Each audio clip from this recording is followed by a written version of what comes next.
মমতা বন্দ্যোপাধ্যায়ের উপরে কালকে হামলার প্রতিবাদে আজকে মমতা বন্দ্যোপাধ্যায় পন্থী যে তৃণমূলের নেতারা তারা আজকে বিধানসভা চত্বরে বিক্ষোভে, তার মধ্যে আবার নব তৃণমূলের ৩ জন সদস্য আছে। মমতা বন্দ্যোপাধ্যায়ের এই বিক্ষোভে মমতা বন্দ্যোপাধ্যায়ের যে তৃণমূল তার বিক্ষোভে নব তৃণমূলের ৩ বিধায়কও। কেন নব তৃণমূলের বিধায়ক এরা চলে এলেন বিধানসভা চত্বরে বিক্ষোভ দেখাতে? কথা বলবো প্রতিনিধি আবিরের সঙ্গে। আবির, না, 2 মাসের মধ্যে অন্য ছবি আবার রাজ্য বিধানসভার অভ্যন্তরে দেখতে পাওয়া গেল।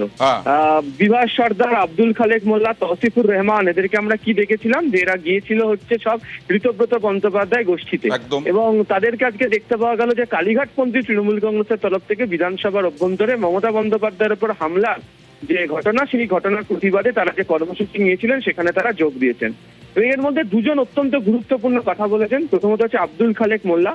তিনি বলছেন যে আমি বর্তমানে ঋতব্রত পন্থী, কিন্তু আমার মনে হয়েছে মমতা বন্দ্যোপাধ্যায়ের উপর আক্রমণ হয়েছে এবং তিনি আমাকে বিধানসভায় পাঠিয়েছেন, তাই আমি আজকে যোগ দিতে এসেছি। আর তৌসিফুর রহমান তিনি সরাসরি বলছেন যে কারুর ব্যক্তিগত ইচ্ছা পূরণ করার জায়গাতে আমি নেই। আমি বুঝেছি যে আমি যেখান থেকে নির্বাচিত, অর্থাৎ তিনি বসিরহাট উত্তরের বিধায়ক, সেখানে মমতা বন্দ্যোপাধ্যায়ের ছবি না থাকলে যেটা সম্ভব নয়। ফলে আমি মনে করছি যে মমতা বন্দ্যোপাধ্যায় মানে বসিরহাট, আমি তাই সেদিকে চলে এসেছি। অন্যদিকে বিভাস সর্দার তিনিও বলছেন যে আমি মনে করেছি যে সকলের প্রতিবাদ করা উচিত, যারা তৃণমূল কংগ্রেসের প্রতীকে জিতে বিধানসভাতে এসছে মমতা বন্দ্যোপাধ্যায়ের প্রতি আক্রমণে, সেই কারণেই আমি চলে এসেছি। ফলে আমরা দেখেছিলাম যে 80 জন বিধায়কের মধ্যে 65 জন চলে গিয়েছিল ঋতব্রত বন্দ্যোপাধ্যায় গোষ্ঠীতে, এবং তাতেই 3 বিধায়কেরও স্বাক্ষর ছিল, কিন্তু তাদের কাছে দেখতে পাওয়া গেল যে কালীঘাটপন্থীদের কর্মসূচিতে যোগ দিতে সেই বিধানসভার অভ্যন্তরেই। ওকে।